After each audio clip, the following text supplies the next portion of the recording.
Ich werde mit einer Frage anfangen.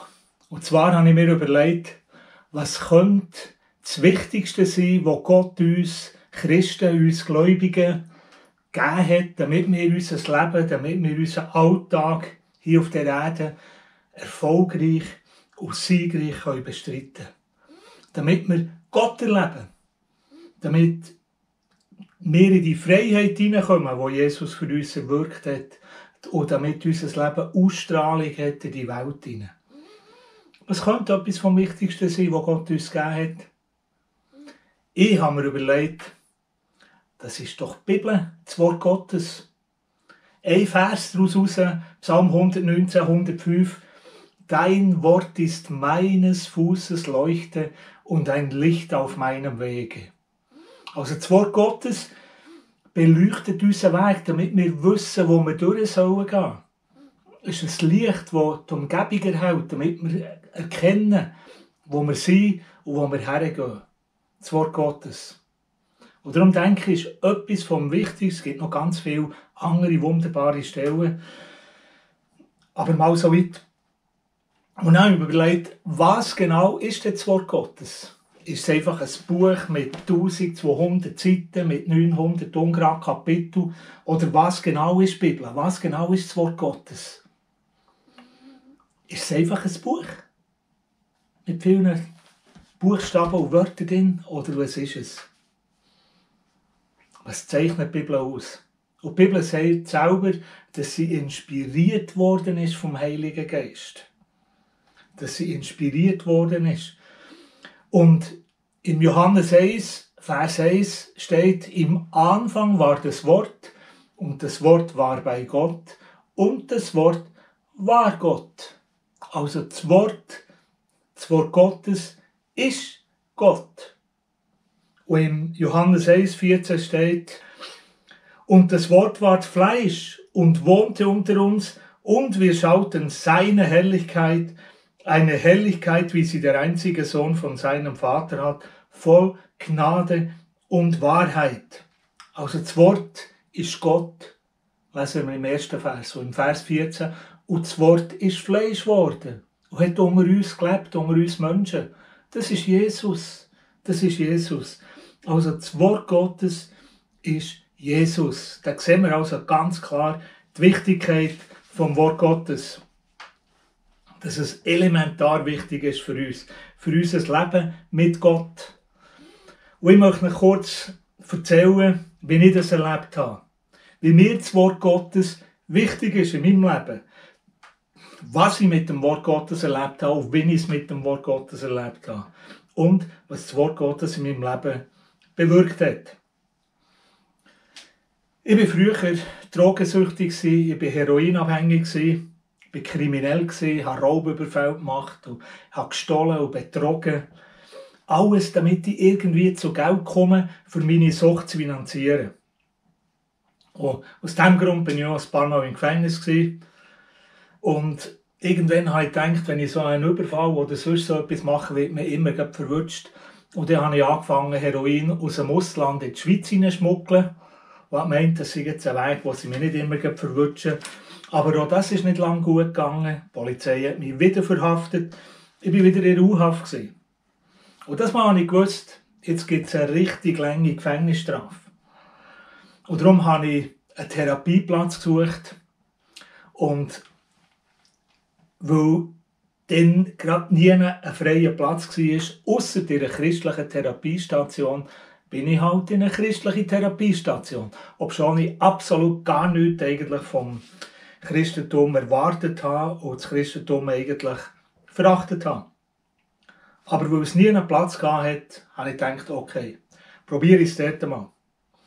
Und als ich den dritten Tag der war, als ich eingetreten bin, am dritten Tag der war, hat mir der Leiter gerufen und hat mir gesagt, weisst, ich kann dir nicht helfen, aber ich kann dich zu dem führen, der dir helfen kann, zu Jesus. Und er hat gesagt, ich bete dir jetzt vor, du tust mir nachbeten. Und ich habe das gemacht, ohne Erwartung, ohne Glauben, sehr misstrauisch, sehr ablehnend.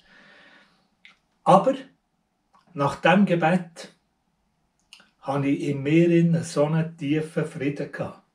Ich hatte so einen tiefen Frieden. Den Frieden, den ich eigentlich immer gesucht habe in den Drogen, diesen Frieden hatte ich. Und da habe ich gewusst, der Jesus gibt es wirklich. Da habe ich es gewusst. Und das war die Situation. Ich war in dieser Therapiestation, ich war frei vom Heroin, ohne Entzugserscheinungen.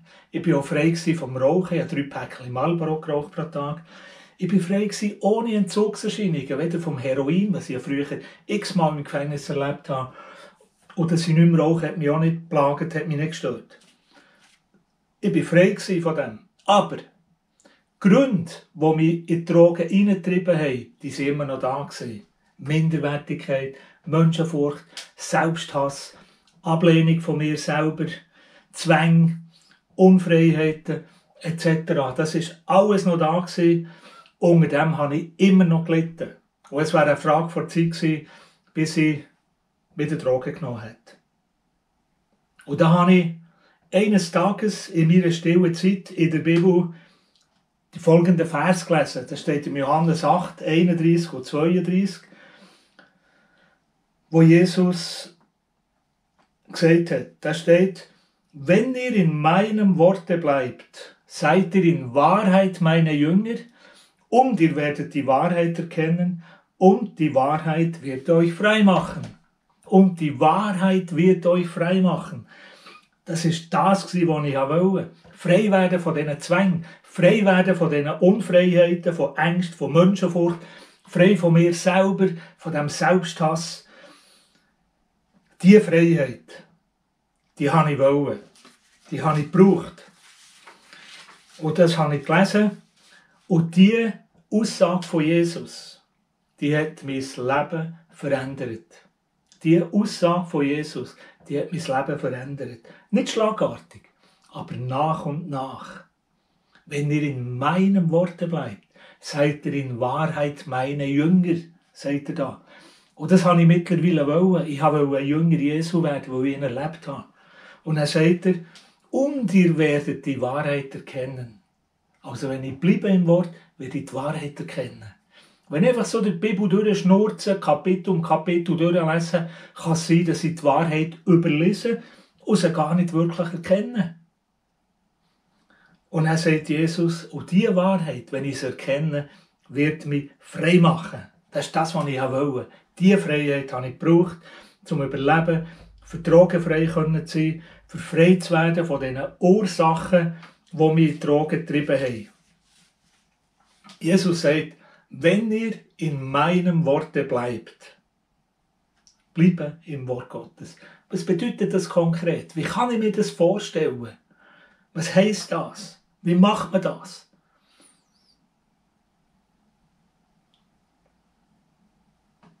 Ich habe mir es so vorgestellt. Wäre manchmal gäbig, wenn es so wäre, dass wir gar nicht anders können, dass wir einfach eingeklemmt sind zwischen diesen 2 Buchdeckeln. Aber Gott hat uns einen freien Willen gegeben. Also, wie macht man das? Wie tut man bleiben im Wort Gottes? Ich kann euch sagen, wie ich es gemacht habe. Was es für mich bedeutet hat, zu bleiben im Wort Gottes. Bleiben im Wort hat für mich geheissen, ich muss das Wort Gottes, die Aussagen Gottes, die mich ansprechen, immer präsent haben. Ich muss sie immer gegenwärtig haben, sonst kann ich nicht bleiben drin. Also wenn ich am Morgen etwas lese und jetzt 9 Uhr Pause habe, ich es schon wieder vergessen, was ich gelesen habe, dann kann ich ja gar nicht drin bleiben im Wort. Und darum habe ich angefangen, wenn mich eine Bibelstelle angesprochen hat, wenn mich ein Vers angesprochen hat, habe ich den genommen und habe ihn auf Kärtchen geschrieben, so im Kreditkartenformat. Mache ich heute immer noch. Es sieht so aus. Da habe ich so Kärtchen ausgeschnitten und habe da so Bibelverse draufgeschrieben. Hat natürlich mit der Zeit ganz viel gegeben. Und habe sie dann so in einem Etui für Kreditkarten, habe ich die drin und trage die auf mir. Und das habe ich gemacht und habe die Verse mitgenommen. Ich habe während dem Tag oder in der Pause oder während dem Arbeiten haben sie neben mir gelegt und ab und zu den Vers gelesen, habe darüber nachgedacht, habe ihn laut ausgesprochen, ich habe ihn auswendig gelernt. Und das nicht um eine morgenstille Zeit, Das ist schon gut und wichtig. Sondern immer wieder habe ich die Verse vorgeholt und habe sie gelesen. Also angefangen zu denken, habe sie bebrütet, habe sie gelesen. Und das hat für mich geheissen, bleiben im Wort Gottes. Und das ist das, was mich schlussendlich verändert hat. Es funktioniert wirklich das, was Jesus hier sagt. Das Wort Gottes wirkt in uns, in dir und in mir, wenn wir es nehmen und ihm bleiben. Im 1. Thessaloniker 2, Vers 13 sagt der Paulus, das Wort Gottes, das in euch, den Gläubigen, auch wirksam ist. Das Wort Gottes ist in den Gläubigen, die das Wort nehmen, wirksam. Es ist wirksam mit dir, wenn du es nimmst. Und das Wort, das hier mit wirksam übersetzt wird, heisst im griechischen Grundtext Energeo. Kommt von Energie, das kommt von Power, von Kraft. Das Wort Gottes ist Power, das Wort Gottes ist Energie, ist Kraft. Und diese Kraft wird in dir freigesetzt, wenn du das Wort Gottes nimmst und drinnen bleibst im Wort Gottes. Das ist die Kraft in dir, das Wort Gottes, das in uns, den Gläubigen, wirksam ist, Energie freisetzt. Und das habe ich gemacht, ich habe das Wort genommen. Und ganz am Anfang, als ich das angefangen zu machen, sind ab und zu in dieser Drogenreha Familien vorbeigekommen, die vielleicht das Werk unterstützt haben oder die einfach schauen wollen. Und die sind zum Teil auch mit kleinen Kindern gekommen. Und wenn die kleinen Kinder mich gesehen haben, dann ist es etwa die vorgekommen, dass wenn sie mich gesehen haben sie angefangen zu brüllen und sind zu ihren Müttern gerannt. Also, obwohl ich schon Christ war, obwohl ich Jesus in meinem Herz hatte, muss ich so eine finstere, düstere Ausstrahlung haben. Und ich habe das aber weiter praktiziert. Das war halt so gewesen, und ich habe das dann weiter praktiziert, das Wort Gottes genommen, bleiben im Wort Gottes, so anfangen zu denken, so probiert anfangen zu reden und so probiert anfangen zu handeln, bleiben im Wort Gottes. Und nach einiger Zeit sind Leute auf mich zugekommen und haben gesagt, hey, du hast so eine schöne Ausstrahlung bekommen. Du hast so eine schöne Ausstrahlung bekommen. Ich habe aber gar nichts gemacht. Ich habe gar nichts gemerkt. Ich habe mich auch nicht bemüht. Sondern ich habe einfach das Wort Gottes genommen, bin drinnen geblieben, wie es in diesem Vers steht. Und das Wort Gottes hat in mir gewirkt. Aber nicht automatisch, sondern weil ich es genommen habe. Weil ich es genommen habe und dann geblieben bin. Das Wort Gottes hat Power. Power für uns zu verändern. Wenn wir bleiben drin.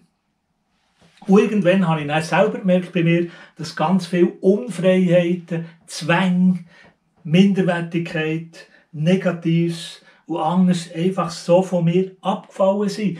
Ohne dass irgendjemand für mich gebetet hat. Ohne dass irgendein Seelsorger gekommen ist oder irgendein geistlicher Heavy und mir die Hände aufgelegt hat. Sondern es ist einfach weg gewesen. Das Wort Gottes hat das bewirkt. Ich sage mit dem nichts gegen Seelsorge. Seelsorge ist absolut wichtig und hat ihren Platz. Aber Seelsorge, wenn man das nicht praktiziert, was Jesus sagt, kann es sein, dass man in Unfreiheit bleibt. Und er immer weiter Seelsorge braucht in diesem Bereich. Weil die Freiheit kommt durch das Wort Gottes. Das ist die Freiheit, die ich gesucht habe. Das ist die Freiheit, die Jesus versprochen hat. Und ich denke, es gibt schon noch Luft nach oben. Aber ein grosser Teil habe ich erlebt von dieser Freiheit. Ich bin frei geworden von den Drogen und bin frei geworden von diesen Ursachen, die mich in die Drogen getrieben haben. Aber wie gesagt, diese Freiheit kommt nicht einfach automatisch in unser Leben. Wir müssen bleiben im Wort Gottes. Es geht nicht ohne Wort Gottes. Bleiben im Wort Gottes.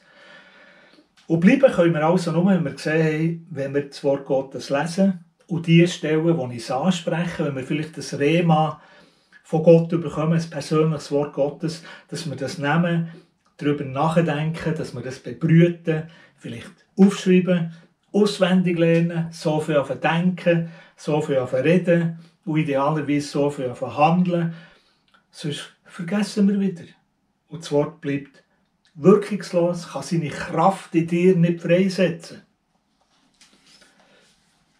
Ein christlicher Musiker, der Chris Folsom, hat einmal gesagt, Wenn wir so Kapitel durch die Bibel durchlesen, ist das ähnlich zu vergleichen, wie wenn wir mit Jesus so durch das Land durchwandern. Wenn wir aber über einen Text brüten, vielleicht über ein Wort brüten, Zusammenhänge und Hintergründe erfahren, die Wahrheit, die drin ist, erfahren, dann ist das, wie wenn wir mit Jesus diskutieren würden, wie wenn wir intensiven Austausch mit ihm hätten, intensive Gemeinschaft mit ihm haben. Er ist ja das Wort, haben wir gelesen im Johannes 1. Und wenn wir dann solche Worte nehmen und darüber nachdenken, unser Denken damit füllen, die Worte bebrüten, so reden, so bleiben im Wort Gottes, dann ist das, was uns wirklich weiterbringt. Dann wissen wir, dann erkennen wir, was die Meinung von Gott ist zu gewissen Sachen. Dann wissen wir oder erkennen wir, was wir vielleicht in unserem Leben verändern müssten. Dann wissen wir, was sagt er über mich? Wer ich bin in seinen Augen. Wie er mich sieht. Dann erkennen wir, wie er meine Situation sieht. Wir erkennen, was Jesus alles für uns am Kreuz von Golgatha erwirkt hat. Und so erkennen wir auch die Wahrheit, wie er wirklich ist. Frei von unseren theologischen Prägungen und Scheuklappen erkennen wir, wie er ist, wie wir sind, was Jesus für uns erwirkt hat. Und diese Wahrheit, die macht uns frei. Wir müssen wissen, was im Wort Gottes steht. Wenn du nicht weißt, was Gott über sich sagt oder über dich sagt, was zum Erlösungswerk Jesu gehört, was er alles erwirkt hat, dann bist du den Angriff Satans hilflos ausgeliefert. Da kann er kommen mit einer Lüge und dich belügen. Und du weisst gar nicht, ist jetzt das eine Lüge oder ist es wahr, wenn du nicht das Wort Gottes nicht kennst. Dann kommt er und sagt, du bist ein totaler Versager, du bist völlig unfähig. Aber im Wort Gottes steht, alles vermag ich durch den, der mich stark macht. Ich bin fähig. Ich bin gar nicht ein Versager, sondern ich bin fähig. Etc. Was auch immer. Wenn der Teufel kommt und dich belügen will und du weisst nicht, was im Wort Gottes steht, dann bist du ihm hilflos ausgeliefert. Darum ist es so wichtig, dass wir bleiben im Wort Gottes, dass wir es lesen, bleiben im Wort Gottes. Und das ist ja das, was in der Bibel immer wieder betont wird, von den Mosebüchern über Josua, Jesaja, Buch Daniel. Überall wird es betont, dass wir bleiben im Wort Gottes. Dass das Wort Gottes immer präsent sein soll, in unserem Denken, in unserem Reden, in unserem Handeln. Und das geht nicht anders, als wenn wir es Binnis haben, wenn wir es auswendig lernen und das so praktizieren. Damit wir nicht mehr auf die Lüge vom Teufel hineinfliegen. Und schaut mal, Jesus selber hat das so praktiziert. Jesus war ja 40 Tage in der Wüste, hat er gefastet. Und dann ist der Teufel zu ihm gekommen und hat gesagt, hey, wenn du der Sohn Gottes bist, dann mach doch aus diesen Steinen Brot. Und wenn du 40 Tage gefastet hast und dann so eine feine, frische Brötchen denkst, und noch die Möglichkeit hättest. Und Jesus hat gesagt, es steht geschrieben. Es steht geschrieben. Er hat gewusst, was Gott in seinem Wort sagt. Er hat es gewusst. Er hat die Lüge vom Teufel durchschaut und hat gesagt, es steht geschrieben. Er hat der Teufel ihm alle Länder von dieser Welt gezeigt. Und hat ihm gesagt, ich gebe dir die Macht und die Autorität über all die Länder. All das eigentlich ohne, dass Jesus sterben musste. Er hat die Macht und die Autorität bekommen über die Länder. Mit dem Haken. Er wäre dem Teufel unterstellt gewesen, er hätte den Teufel anbeten. Und das heißt es ja, dass der Teufel eigentlich Macht hat über die ganze Welt. Dass es einen Jesus hätte geben können. Und Jesus sagt, es steht geschrieben. Und er, zum dritten Mal ist der Teufel gekommen mit einer religiösen Versuchung, hat noch auf die Zinne vom Tempel gestellt und gesagt, so, jetzt kommt doch einmal einfach runter da. Es steht nämlich im Psalm 91, dass Gott seinen Engel für dich wird entbieten. Also du willst unten ganz sanft aufsetzen. Komm. Und Jesus hat gesagt, es steht geschrieben. Und Jesus ist ein Vorbild für uns. Jesus ist ein Vorbild für uns.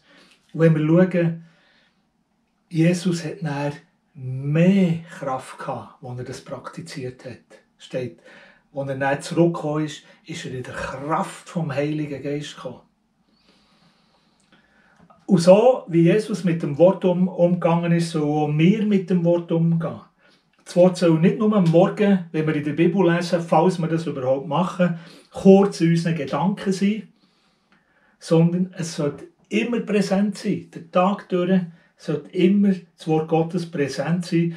Und wenn der Teufel dich versucht, wenn der Teufel dich angreift, dann kannst du sagen, es steht geschrieben. Dann fliegst du nicht mehr darauf rein. Dann weisst du, was im Wort Gottes steht. Wie Jesus. Wir müssen wissen, was geschrieben ist, damit wir siegreich den Angriff und die Versuchungen Satans überwinden können, damit wir siegreich unsere eigenen Lust und Begierden überwinden können, die Gott entgegenstehen, dass wir die überwinden können, damit wir unsere Vergangenheit, unsere Verletzungen, unsere Narben, die uns immer wieder abziehen wollen, dass wir die hinter uns lassen. Sonst bleiben wir in der Unfreiheit. Wir müssen wissen, was geschrieben ist, damit wir sagen können, es steht geschrieben. 2, 3 praktische Beispiele von mir.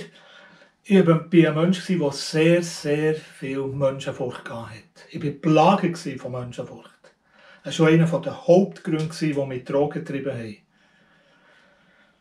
Und ich habe gelitten unter dieser Menschenfurcht. Und eines Tages, am Morgen in meiner stillen Zeit, habe ich Sprüche 28, Vers 1 gelesen. Dort steht, der Gerechte ist unerschrocken wie ein Löwe. Der Gerechte ist unerschrocken wie ein Löwe. Und ich wusste, ich bin gerecht, nicht aus mir, nicht durch meine Leistung, nicht durch das, was ich irgendwie hätte verdienen oder machen, sondern durch das Blut Jesu, durch das, was Jesus für mich da hat, bin ich gerecht.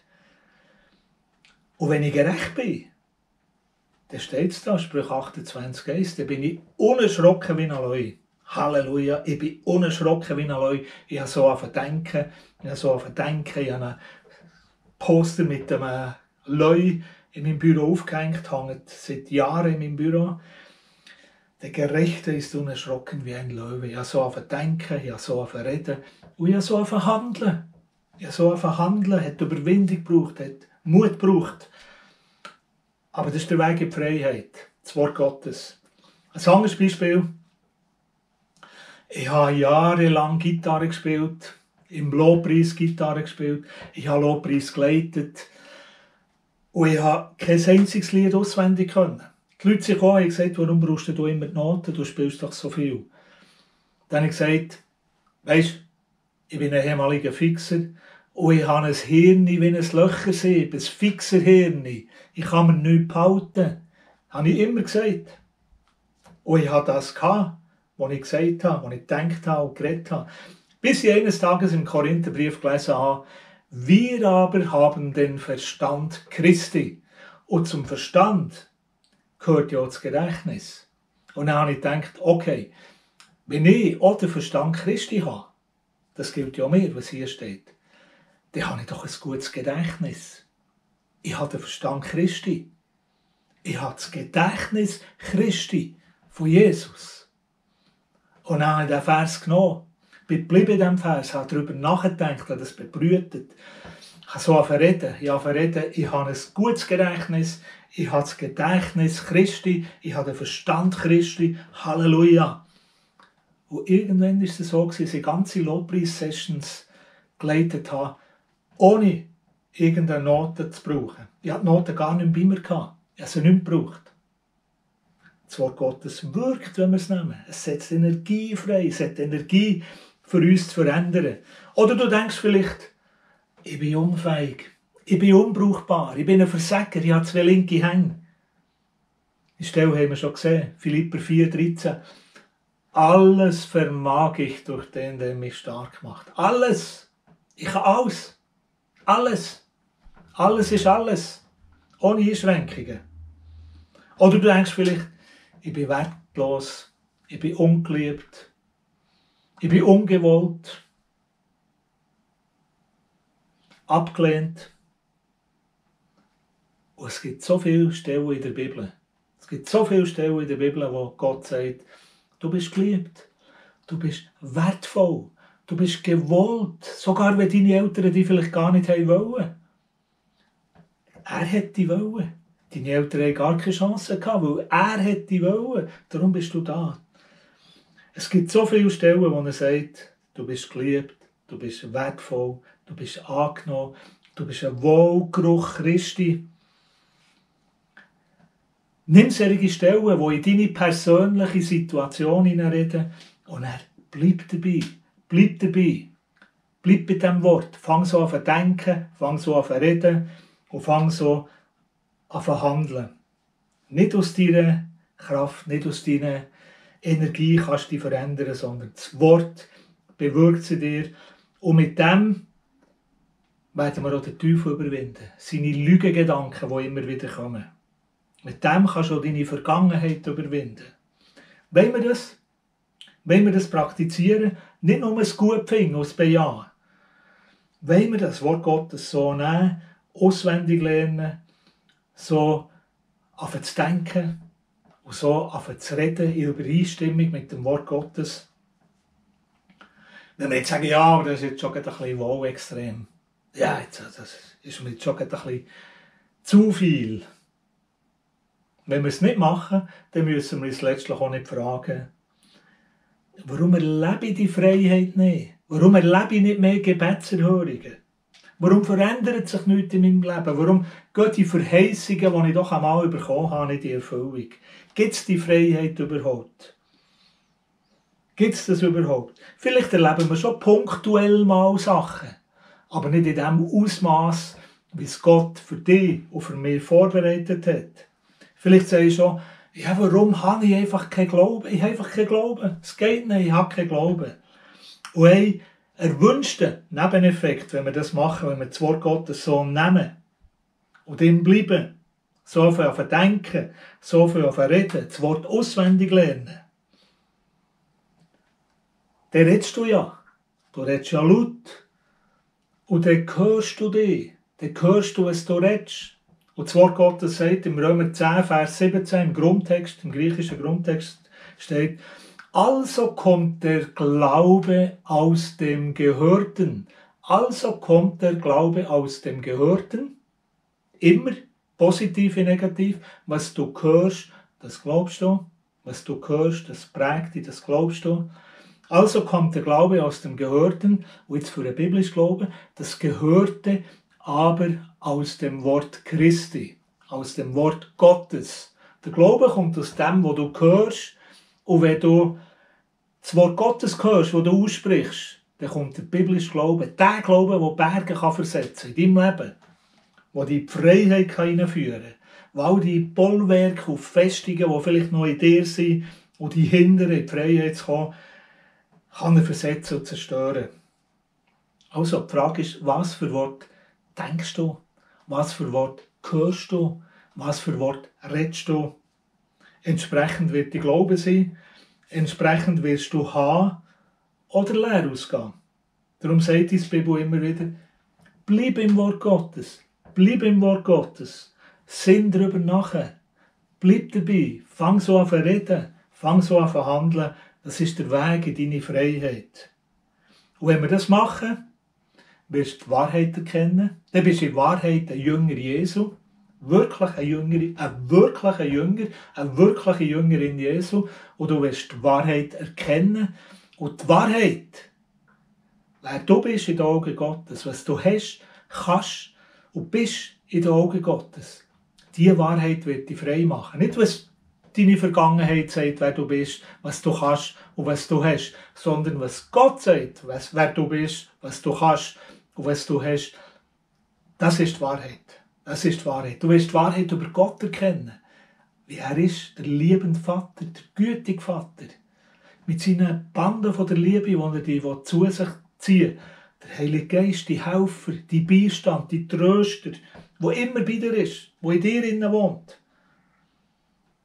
Und wenn wir das erkennen und dabei bleiben, die Wahrheit wird uns, dich und mich, freisetzen. Amen.